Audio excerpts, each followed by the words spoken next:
He saluted like I was still a soldier.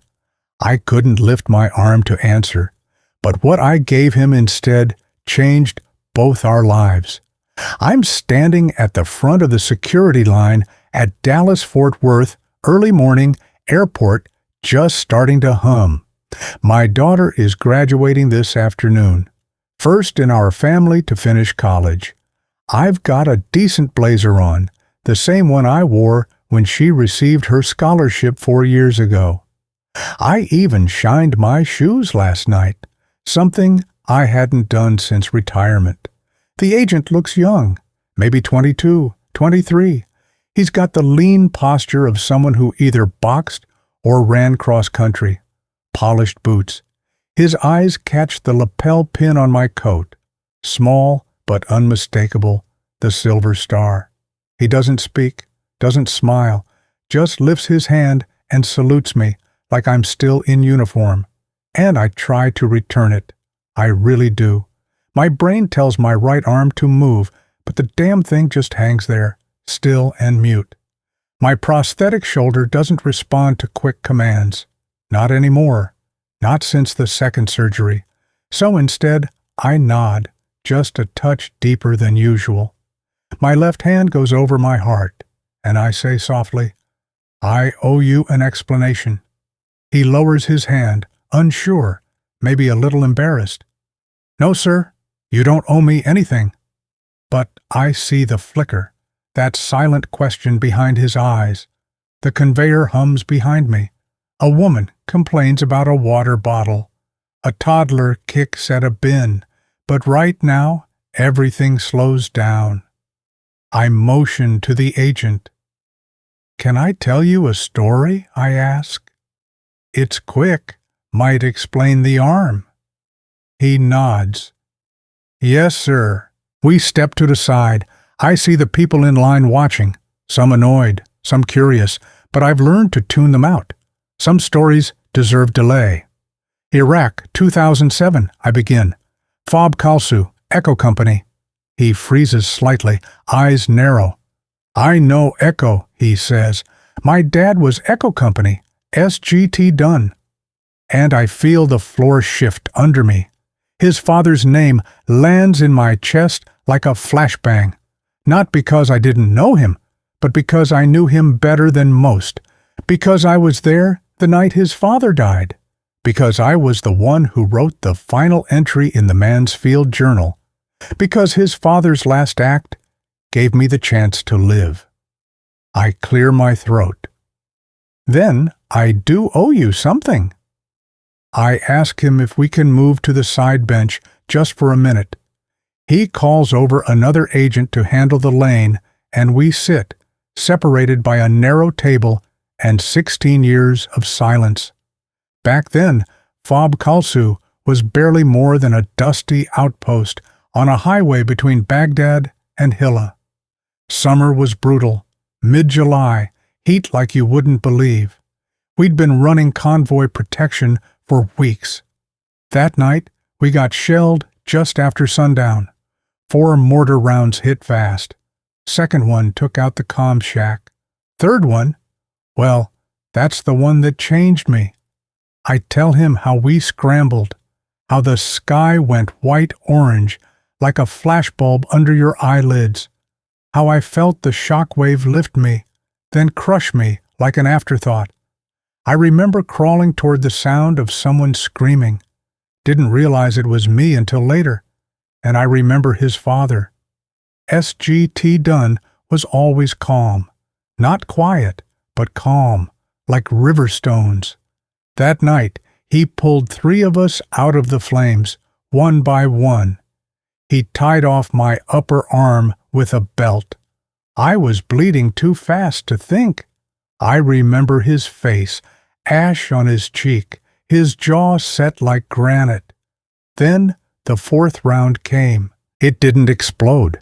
That's the part most people don't believe. It lodged in the dirt between the tents. Didn't detonate, just hissed, ticking like a time bomb in a cartoon. We froze, every one of us. The only movement was done. He shoved me backward with one hand, Prosthetic would be gone by then, and turned to cover the others. That's when it blew. When I came to, medevac was already inbound. I couldn't feel my arm, could barely feel anything. But I saw what was left of Dunn's vest. His son listens without blinking. He doesn't interrupt. I tell him I didn't make the funeral. Took months to recover. But I kept something. His father's field journal, standard green Army issue, spiral bound. Inside, tucked into the back cover, was a page sealed in plastic, written in his dad's handwriting. If you're reading this, I didn't make it. I hope I bought you time. Time is the only thing we ever really borrow. Spend it well. I kept that page, carried it across 3 bases. When I got home, I wrote Dunn's wife, offered to send it. She declined, said the past was too heavy. The agent's eyes are wet now. He's trying to be stone-faced, but his jaw is trembling. I never knew that, he says. He never talked about Iraq. I was 5. I know, I say. He always said he didn't want you to salute a shadow. We sit for a minute, just breathing. Airport chaos rolls around us like we're in the eye of a hurricane. I glance at the departures board. My flight is boarding in 5 minutes. He looks at his watch. You've got to go, sir. I can't leave you with just a story, I say. I open my carry-on and pull out a slim envelope, worn but intact. I hand it to him. It's yours, the original, page and all. He doesn't say thank you, not with words. He stands, brings his heels together, and salutes once more. Slower this time, not crisp, reverent. And this time I raise my left hand. It's not regulation, not military proper, but it's enough. It lands. The salute lands, left-handed, awkward, against every regulation I once lived by. But it's mine, honest, and it's returned. The agent, his name is Will, I learn, lowers his hand and looks at the envelope like it might dissolve in his grip. That little green page inside, sealed and creased, carries the weight of a man I once bled beside, the weight of borrowed time. I watch him blink slow, like he's trying to read his father's words with his heart before his eyes. Behind us, the TSA lane stutters along. An announcement overhead cuts through. Final boarding for Flight 2287 to Phoenix, Gate C14. I glance at my watch. 3 minutes. I shift, ready to grab my bag, but something anchors me. A knot in the chest, like a rope, tugged in 2 directions. I haven't missed a moment in my daughter's life since I came home. Not a recital, not a ball game, not a birthday. And now, her college graduation. A whole crowd waiting to see her walk across that stage. And yet, I look at Will and know, in my bones, some moments aren't meant to be passed through. They're meant to be stood inside. He opens the envelope carefully. Inside is that plastic-sealed page and a note I'd written 5 years ago, but never sent. A kind of bridge, my memory of that night, and what I believed his father meant when he wrote those final words. Time is the only thing we ever really borrow. That line never stopped echoing, not during the surgeries, not during rehab, not even after I retired. Every time I stared at the prosthetic in the morning mirror and wondered what else was missing. Will asks softly, "Did he suffer?" I shake my head. No, too fast. He saw the mortar, he chose, and he made it count. We sit in silence again. 2 men, 2 generations, 1 debt. The boarding call echoes again. I stand this time, but not to leave. You know, I say, your dad kept us laughing through the worst of it. Sang Johnny Cash at night, could break down an M4 in his sleep. But what I remember most, he always asked about your mom. Always. Will smiles. He wrote her letters every week. I know, I nod. He read them out loud when the mail trucks didn't come. Will chuckles once, short, surprised. He really did that? I grin. Even the mushy parts. Said if we had to suffer through sandstorms and MREs, we could suffer through his poetry too. And then something cracks open, a moment of light in all that memory. We both laugh, and it's real. That's when he surprises me. I want to show you something, Will says. He pulls out his phone and scrolls for a few seconds, then turns it toward me. A photo, grainy, a little faded, but unmistakable. Him, 10 years old, in a Halloween costume, army gear, oversized helmet, and one of his dad's old patches sewn onto the chest. I swore I'd never enlist, he says. Not after what happened, but I joined TSA because I wanted to protect people in some way, wanted to carry something forward. I nod slowly. You are, more than you know. He looks down. I never had a chance to say goodbye. You just did, I reply. Another pause, this one softer. He pulls out his TSA badge and quietly says something into the radio. A few seconds later, another agent steps over. Will hands off his post and motions to me. Come on, I raise an eyebrow. I'm walking you to the gate. That's not standard procedure. He shrugs. Neither was this morning. We cut through a side lane. No one stops us. Will moves with quiet authority, like he's walking something sacred. I follow, wheeling my bag, trying not to limp, feeling every nerve in my shoulder where flesh meets carbon fiber. The airport tunnel opens into Concourse C. We walk past coffee shops and newsstands. I catch a glimpse of myself in the polished tile, older man in a blazer carrying too many stories in his face. C-14 is in sight. The flight crew is there, clipboard in hand, looking tense. Will approaches the counter. Passenger Thompson, he's got clearance, just needed a few more minutes. The gate agent frowns, checks something on her tablet. Will adds, he's a decorated veteran, lost his arm in Iraq. His delay today was significant. She hesitates, then nods. We held the door 4 minutes. Go ahead. 4 minutes. I turn to Will. Your dad would be proud of you. He swallows hard. I hope so. We shake hands. His grip is firm, full of something old and sacred. Then I board, stepping onto the jet bridge as the door closes behind me. The flight attendant gives a quick nod. You're all set, sir. Seat 3A. Window seat. First class. My daughter's idea. She saved for it. Wanted her old man to arrive in style. As the plane taxis out, I finally let out the breath I didn't realize I'd been holding. The sun is rising now, just cresting over the edge of the terminal. Light spills across the tarmac like fresh paint.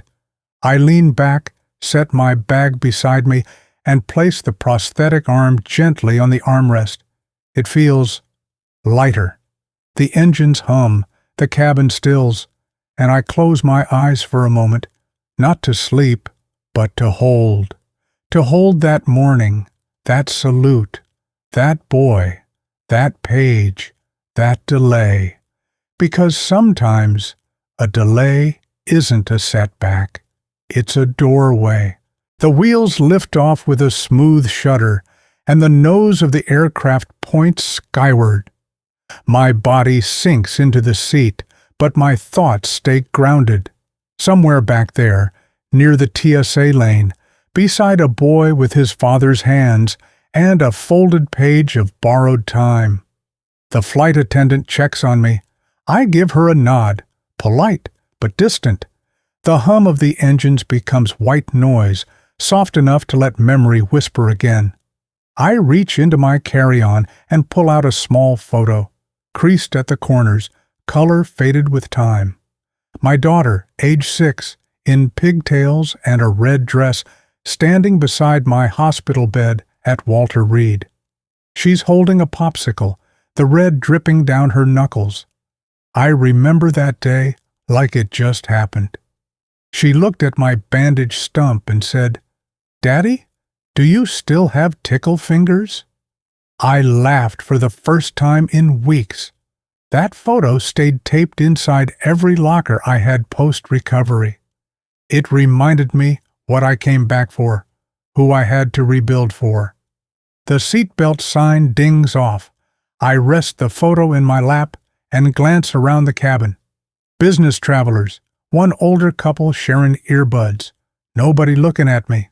I'm grateful. I'm still half inside that story I left behind with Will Dunn. Because here's the thing, when you lose a limb, people assume the wound's all physical.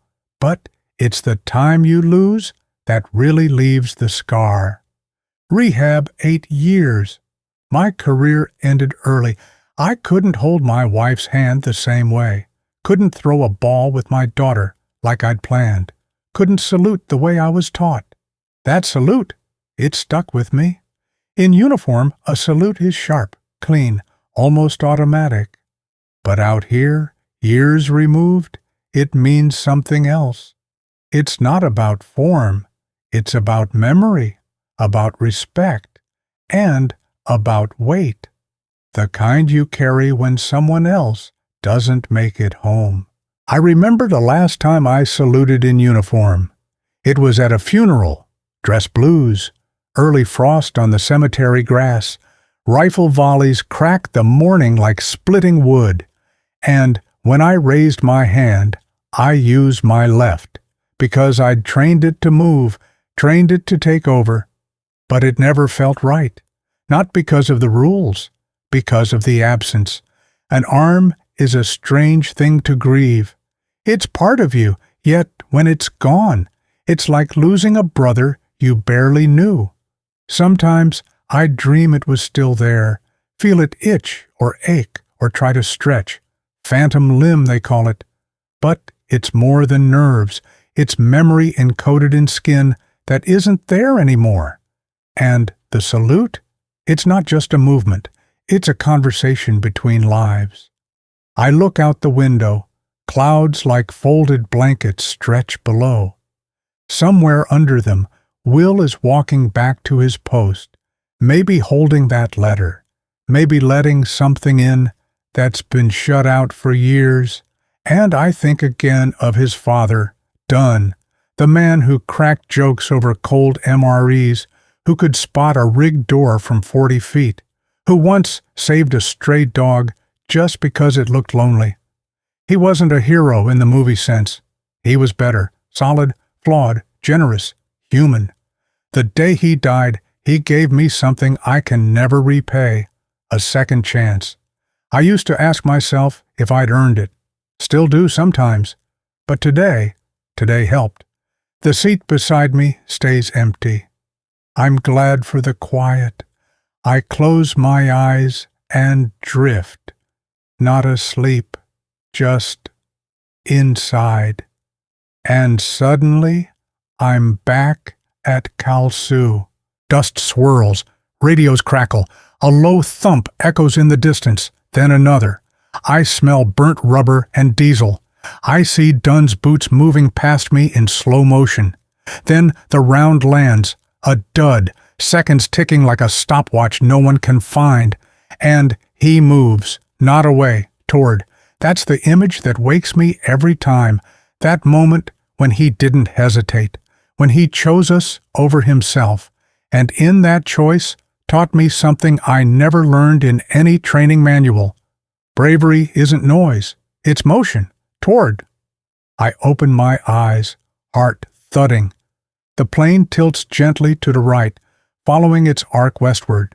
I reach into my bag again, this time for something heavier. My journal.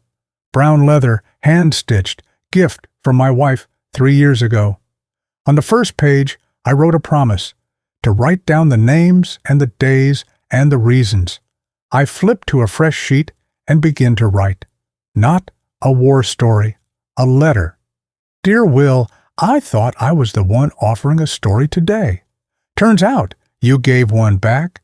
You reminded me why silence matters, why slowing down can open doors memory has kept locked tight.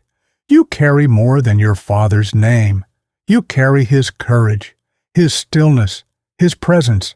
I don't know what you'll do with that page, but I hope it lives in your hands the way it lived in mine, not as weight, but as permission to be exactly who you are. Thank you for the salute, for waiting, for asking. I stop there, close the journal. Sometimes a letter doesn't need to be sent, just written. A chime sounds. Ladies and gentlemen, we're beginning our descent into Phoenix. Please ensure your seatbelts are fastened. I glance again at the photo in my lap. My daughter's smile is exactly the same as it is now, just stretched across a woman's face instead of a child's. I tuck the photo into the journal.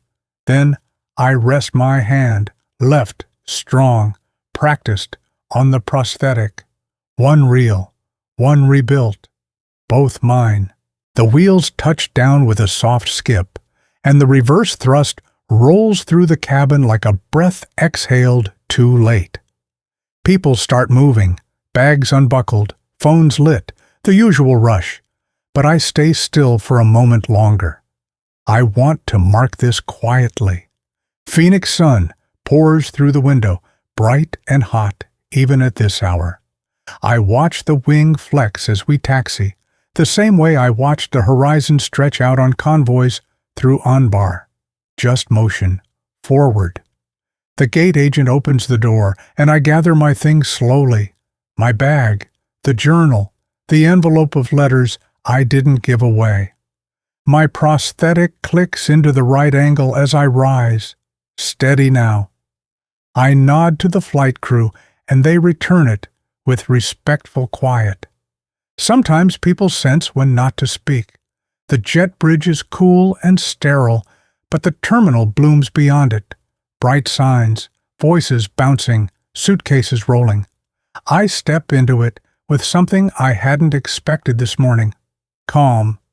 And there she is, my daughter, standing near a baggage claim with a handmade sign that says, "Go Dad," in big red letters, probably drawn with her roommates the night before. She sees me and breaks into a grin that crumples time itself. Same smile from the hospital room. Same sparkle. I raise my good arm, wave once. She jogs over and wraps both arms around me. Not gentle, strong, like she knows I can take it now. "You made it," she says, pulling back just enough to look at me. "Almost didn't," I say, "but I made the right delay." She tilts her head. "What happened?"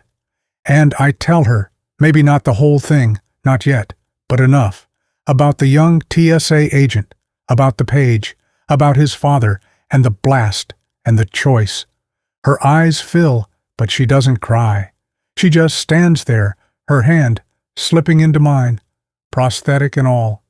And we walk together to the curb, where her beat-up Toyota waits, the backseat full of balloons, and one wrinkled cap and gown. In the car, as we start to pull away, she asks me something I haven't been asked in a long time. "Do you still think about it? The war?" And I answer without hesitation.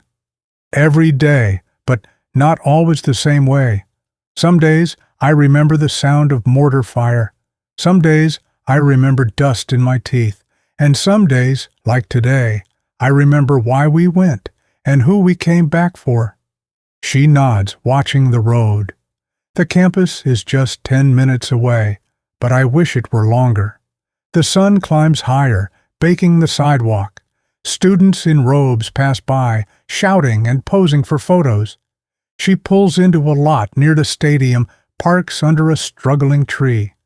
Before we get out, I stop her. "Wait!" I reach into my bag and pull out the journal.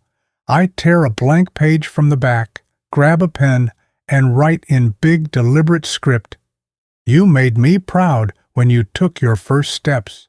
You made me proud when you spoke your first word, and today you make me proud in a way that no war, no wound, no missing limb could ever match. I missed my flight once for a salute. I'd miss 100 for you. She reads it, quiet, then folds it and presses it to her chest. Ready? She asks. More than ever. We walk in together, cameras flash, names echo over the speaker. When hers is called, I stand as straight as I can. I clap until my arm aches, and, for just a second, I think about Will, where he is right now, maybe on his next shift, maybe telling his own version of today's story, maybe holding that page. I hope so. I hope he tells it the way it happened. No polish, no noise, just the truth as it stood between two men in a crowded airport. That sometimes dignity moves slower than expected, and that a delayed salute still counts, maybe even more so. The ceremony ends. We go out for dinner, steak and potatoes, just like home. She laughs at my jokes, tells me about a job offer, and insists on paying the bill. I let her. That night, I stay at a quiet hotel just off campus. Before bed, I sit by the window, cup of decaf in one hand, prosthetic resting loose on the nightstand. Outside, a single flag ripples on a pole near the entrance. I watch it for a long time. The room is silent. Steam from the coffee curls upward, slow and thin, like breath on a cold morning. And I think of the salute again, stalled, unfinished, then finally completed, not with a limb, but with presence. I think of Dunn, of Will, of my daughter, of the borrowed time we're all spending together and apart. We all carry something, visible or not. Some of us wear it on our sleeves. Some tuck it in silence. If you've ever paused in the middle of your day, caught between memory and motion, then perhaps you know what I mean. Some salutes live in silence before they reach the hand. Thank you for waiting.